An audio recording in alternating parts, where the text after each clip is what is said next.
Food for the Poor Guyana Incorporated earlier today launched its 2021 program at a function held at the St. Francis Community Developers Headquarters in the quarantine and handed over 10 houses to deserving families. More from Narima Ali. 15 adults and 42 children are the new beneficiaries of the housing project that was executed by the Food for the Poor Guyana Inc. 10 families that stretched from the quarantine coast to the east bank of Berbice, today March 10th, officially received their new houses from the organization during a simple handing over ceremony held at the St. Francis Community Developers Japanese Hall. Mr. Alex Foster from the St. Francis Community Developers made these brief remarks.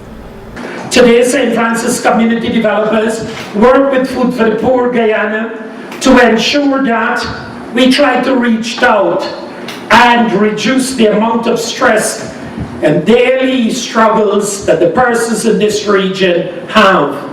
And one of those areas that we gather here for today is, ladies and gentlemen, the construction of the houses. This time our focus was mainly the New Amsterdam area, with special focus to Anguys Avenue. But because Vice Chair, persons in that area only, for this last set, we could have only get 4 cases so far in that area. The need is there, but the ownership of the land is not fully established. And Food for the Poor cannot build on the land if the ownership is not fully established. I know that we have been working with you. We have been working with the Town Council of New Amsterdam and trying to sort out the problem. Project Coordinator and Senior Officer of Food for the Poor Guyana Inc., Miss Andrea Benjamin, further added, support that we're going to be giving you, it does not end with you receiving the home. You are part of our family now, and we're going to be there for you. I want to take the opportunity to thank Mr. Foster and his team. They always do an excellent job when it comes to identifying the beneficiaries. They make our work at the office very easy. Mr. Bill Jagru, personal assistant to the regional chairman, made these remarks. On behalf of the regional chairman, to express our gratitude towards Food for the Poor for what they have done for you. Say congratulations to those who have benefited from this, from your whatever Food for the Poor has to offer you. The CEO of the organization, Mr. Kent Vinson, revealed these details. As we go on, this year we plan to do about 240 homes.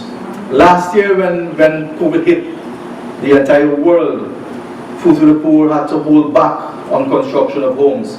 And that was a bit problematic for us because we had a lot of people who are in need of housing.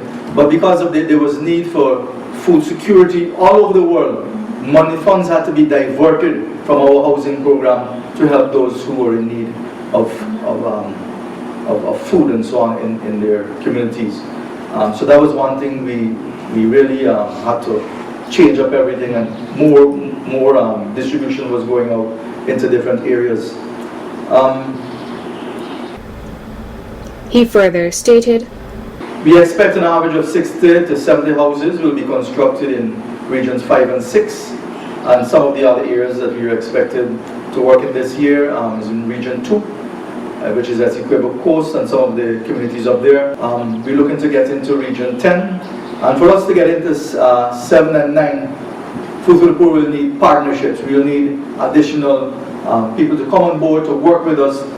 Chairman of the Board of Directors for Food for the Poor, Mr. Paul Changasu, delivered these remarks at the forum. I was moved by your stories, what you went through, and more importantly, how we, Food for the Poor, were about to change your lives. I want to be very optimistic and say I hope at least all of you, if not a majority of you, keep those homes in good condition and benefit. Do not forget where you come from and improve it as you go on. Following the handing over ceremony, each recipient and a new homeowner presented tokens of their appreciation to the team at Food for the Poor Guyana Inc. Narima Ali, Channel 8 News.